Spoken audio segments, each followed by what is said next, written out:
भक्तजनों, आपको मेरा नमस्कार। आज हम आपको बैसाख मास महात्म अध्याय 13 सुनाने जा रहे हैं। कृपया आप उसे ध्यानपूर्वक सुनना। जय श्री विष्णु, जय विष्णु लक्ष्मी की सदा ही जय हो। बैसाख महीने का अध्याय 13 कथा जो इस प्रकार से है। यम की इन बातों को सुनकर भगवान ब्रह्मा जी ने कहा कि हे यम, तुम इस बात से दुखी क्यों होते हो? जो भी प्राणी सद्गुणों के प्रति ईर्ष्यालु होता है उसको मृत्यु जैसी पीड़ा भोगनी पड़ती है। भगवान श्री हरि के नाम का उच्चारण करने मात्र से ही प्राणी को सद्गति प्राप्त होती है। जिस राजा ने भगवान विष्णु के चरण कमलों का आश्रय लिया है वह वास्तव में प्रशंसा का पात्र है। उसने वास्तव में अपनी प्रजा के हित में श्रेष्ठ कार्य किया है। तब क्यों न उसकी प्रजा का प्रत्येक जीव भगवान विष्णु के दिव्य लोक को प्राप्त करे।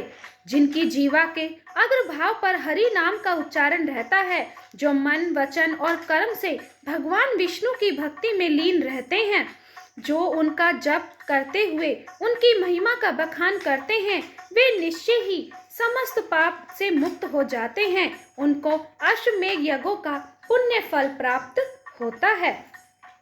वे निश्चय ही भगवान की प्रशंसा करके भगवान को प्रसन्न करके उनका सानिध्य प्राप्त करते हैं। जो यज्ञ करते हैं, जो कुरुक्षेत्र अथवा सरस्वती जैसे पुण्य क्षेत्र में स्नान करते हैं, उनको भी कुछ समय बाद पुनः जन्म धारण करना होता है। परंतु जो प्राणी बैसाख महीने का विधि पूर्वक सेवन करता है उससे भगवान विष्णु सदैव प्रसन्न रहते हैं और वे उस प्राणी की सदैव सहायता करते हैं। हे धर्मराज, राजा कीर्तिमान का प्रभाव मेरे हाथ में नहीं है, क्योंकि वे भगवान विष्णु का भक्त है और विष्णु भक्त का अनिष्ट कर सकने की क्षमता किसी में भी नहीं है। भगवान उसे अभय करते हैं। जन्म, मृत्यु, जरा, व्याधि और भय उसे नहीं सता सकता। हे यम, जो स्वामी के द्वारा बताए गए नियम पर धैर्य के साथ कार्यरत रहता है उससे कभी कोई अपराध नहीं होता। अब तू इस कार्य में असमर्थी है तो तेरा क्या दोष? अतः अब तू सोच विचार मत कर। यह सुनकर यम ने इस प्रकार दीन वचन कहे कि हे देव, मैं अपने आप पर जाने को तैयार नहीं हूँ। मैं अपने काम पर जाने के लिए तैयार नहीं हूँ। जब तक मैं इस महायशस्वी राजा कीर्तिमान को अपने धर्म से च्युत नहीं कर देता तब तक मुझे चैन नहीं मिल सकता। हे प्रभु, आप इस कार्य में मेरी सहायता कीजिए। इस कार्य को पूरा किए बिना मुझे अपने राज्य में लौटना अच्छा नहीं लग रहा है। यम की बात को सुनकर भगवान ब्रह्मा जी ने कहा कि हे यम, तुम्हें इस विष्णु भक्त राजा से द्वेष करना उचित नहीं है। तुम उसका तनिक भी अनिष्ट करने में समर्थ नहीं हो सकोगे।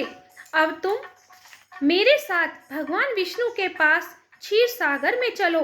वे ही इस समस्या को उचित रीति से हल करने में समर्थ हैं। ऐसा कहकर ब्रह्मा जी यम को साथ लेकर भगवान विष्णु के पास क्षीर सागर में गए। जब उन्होंने सांख्य योग के द्वारा भगवान विष्णु की स्तुति की तब भगवान प्रसन्न होकर प्रकट हुए। चतुरानन ब्रह्मा और यम ने भी भगवान को प्रणाम किया। भगवान विष्णु द्वारा प्रसन्न किए जाने पर ब्रह्मा जी बोले कि हे देवाधिदेव, राजा कीर्तिमान के शासन में पृथ्वी की समस्त प्रजा बैसाख धर्म का पालन करने के कारण आपके दिव्य विष्णु लोक को प्राप्त हो रही है। इस कारण यमराज की पुरी शून्य हो गई है। अपनी पुरी की इस दुर्दशा से क्षुब्ध होकर यमराज उस राजा से युद्ध करने के लिए भी गया था। इसने उसे मारने के लिए अपना दंड भी उठाया था। उस समय आपके चक्र ने राजा की रक्षा की और यम को परास्त कर दिया। तब यह दुखी होकर लौट आया। हे भगवान, आपके भक्तों को दंड देने की सामर्थ्य तो मुझ में भी नहीं है। इसी कारण मैं आपके पास यम को लेकर आया हूँ। अब आप स्वयं उस भक्त राजा को दंड देकर अपने यम की रक्षा करें।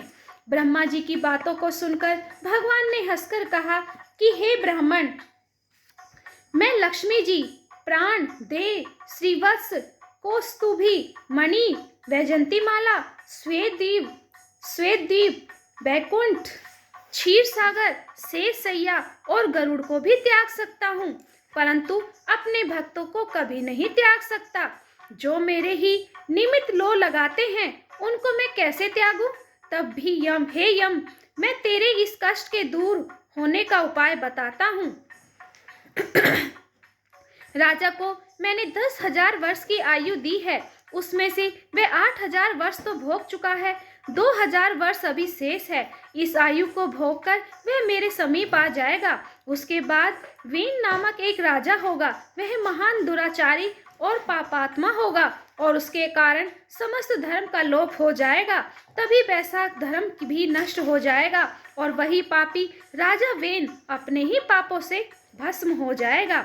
उसके बाद मैं पृथु रूप में पुनः अवतीर्ण होकर धर्म की स्थापना करूंगा। हे यम, तू सोच मत कर, तेरे कार्य की सिद्धि हो जाएगी। वैशाख महीने में होने वाले धर्म में तुझे भी भाग मिलेगा, राजा भी तुझे भाग देगा।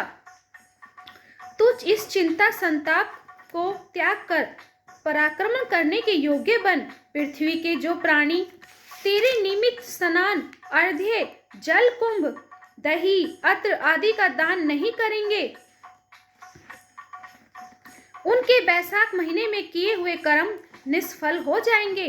राजा भी निश्चय ही तुझे तेरा भाग देगा। तू उसके ऊपर क्रोध मत कर। जो प्राणी तेरा भाग देकर वैशाख महीने का पालन करे, उनके कार्य में तू कोई विघ्न मत डालना। जो ऐसा न करे उनको तू निश्चय ही दंड देना। उस राजा से तेरा भाग दिलाने के लिए मैं अभी सुनंद को उसके पास भेजता हूँ। यह कहकर भगवान ने सुनंद को राजा के समीप पास भेजा। सुनंद राजा को समझाकर वापस लौट आया। तब यम के सामने ही उसने श्री भगवान को राजा की स्वीकृति भी बता दी। तत्पश्चात भगवान यम को समझाकर अंतर्ध्यान हो गए। ब्रह्मा जी भी यम को समझा बुझाकर अपने लोक को चले गए। यम भी प्रसन्न होकर अपनी पुरी को लौट गया।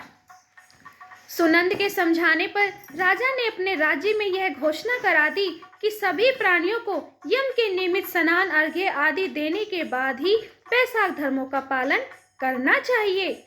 यदि कोई ऐसा नहीं करेगा तो स्वयं यमराज उसे दंड देंगे। अस्तु, वैशाख पूर्णिमा को पहले यम के लिए जल का घड़ा, दही और अन्न का दान करना चाहिए। उसके बाद ही पितरों के लिए, फिर गुरु के लिए और अंत में भगवान मधुसूदन के निमित्त उनकी प्रतिमा की पूजा करके किसी धर्मपरायण ब्राह्मण को शीतल जल, दही, अन्न, तांबुल, दक्षिणा और फल आदि कांसे के पात्र में रखकर समर्पित करने चाहिए। उस राजा ने भी ऐसा ही किया और ऐसा करने का आदेश अपनी प्रजा को भी दिया। इस प्रकार वह धर्मात्मा राजा अपनी संपूर्ण आयु पूरी करने के बाद वैकुंठ धाम को प्राप्त हो गया। उसके बाद वेन नामक एक महानीच राजा हुआ, जिसके पापाचार से समस्त वैशाख धर्म लोप हो गया। तभी से इस वैशाख धर्म के विषय में विरले विष्णु भक्त ही जानते हैं। भक्तजनों, अध्याय 13 यहीं पर ही संपन्न होता है। भक्तजनों, आपको ये कथा कैसी लगी? अगर अच्छी लगी हो तो लाइक, शेयर, कमेंट और सब्सक्राइब करना और प्रेम